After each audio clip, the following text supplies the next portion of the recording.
My name is John Pasfield, and the title of this reading would be John and Lewis Carroll Video 14, Lewis Carroll's New Story, Part 1.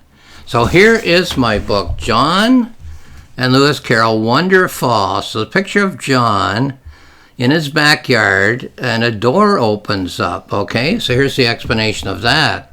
As John the writer sits beside his pond, polishing a chapter of his new book, a door opens up in the grass, and the characters from Alice in Wonderland and Alice Through the Looking Glass peer up at him from the darkness. John tumbles down through a hole in the ground to Wonderland, where the characters are busy rehearsing scenes for a third Alice book, which they hope John will persuade their author to write. But what if their author, Lewis Carroll, has other ideas? So this video will be a meeting of John and Lewis Carroll.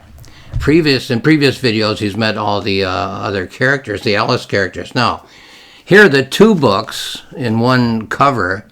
The book that I bought in 1970, a long time ago now, the annotated Alice. Annotated just means there's notes about all the interesting things in the books that Lewis Carroll come up with.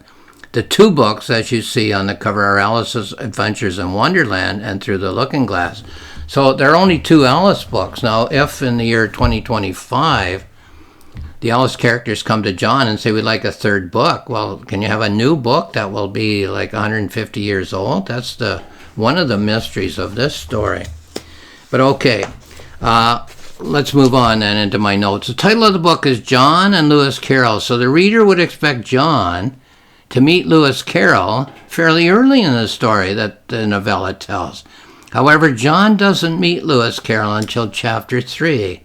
So now let's look at chapter 3 and see how that initial meeting goes. So John meets Lewis Carroll. Let's go to page 15.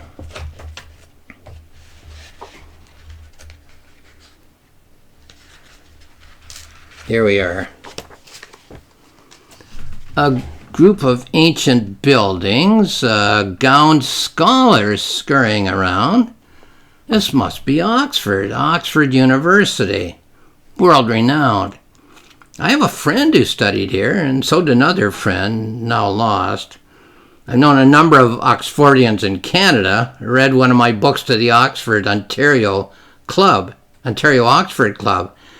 Similar weather is back home, presumably the same time of year. Lewis Carroll's century or mine? It's hard to tell with everyone wearing medieval gowns. Now, what were the details of the Lewis Carroll Oxford milieu? Christchurch, northwest corner, the Wolsey quadrangle, a suite of rooms. I could say that I went to Oxford, jokingly of course. My wife and I stood here at Oxford, well, not on this spot, but somewhere near, when we took a tour in 1973. Okay, that's the first section. We skip some passages about other topics and we go to this. A wooden staircase, an oak door, a brass handle, very much like the door that appeared beside me in my yard. Reverend C.L. Dodson painted up above. Hello, is anyone home? I cast my glance around as I await a reply. Lobby, galley, dining room, bookcases galore, doors leading off to other rooms. Hello, I call softly again. Wallpaper, sofa, staircases, curtains, very much a 19th century room. Just my luck that the Reverend Dodson, well, Lewis Carroll, the sought-for author, seems not to be at home. Writing desk, boxes, cupboards, on the walls some photographs. I wish he'd hurry up and get here, a little late now, but I intended to ask his permission to enter the room. Okay, then we go to the third section of John and Lewis Carroll's rooms. A creaking floorboard, a quiet cough, and the author himself appears, standing right in front of me across the room. Lewis Carroll, or Reverend Dodson, or whatever he wants to be called. I've seen his face in dozens of photographs. The characters told me he knew I was coming. Quite surprising that he would agree. He stands there chewing his lip. He glances down at the floor, so shy, so reserved, so retiring. He acts as if he's been caught barging into my rooms. Okay. And then we go on to the fourth and final section in this chapter. No formal introductions and not one to waste a word. The author and I stand toe to toe across the room. He narrows his eyes for a while and looks me up and down. Yes, you certainly do look different. Not the person, more the clothing. Neither town clothes nor academic garb. Not an Oxfordian, not a Londoner, not from any place on these isles. My dear sir, he says, and then pauses. Is he going to choke on his words? I wait politely as if the delay is not happening at all. Can you do it? He finally stammers. Can you do what they say you can do? Can you actually propel yourself through space and time?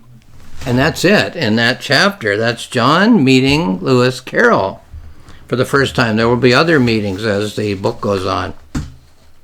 I said before I read the encounter between John and Lewis Carroll that although the reader might expect John to meet Lewis Carroll in chapter 1 of a book which has their two names on the title, John does not actually meet Lewis Carroll until this chapter, chapter 3.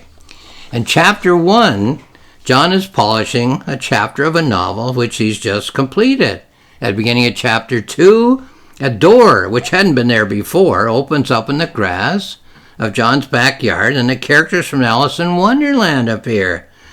By some strange process, the characters cause John to tumble down into Wonderland. And on the way to Wonderland, as they're falling, the characters tell John that they would like their author, Lewis Carroll, to write a third Alice book, and that they each have a story that they would like John to persuade Lewis Carroll to write.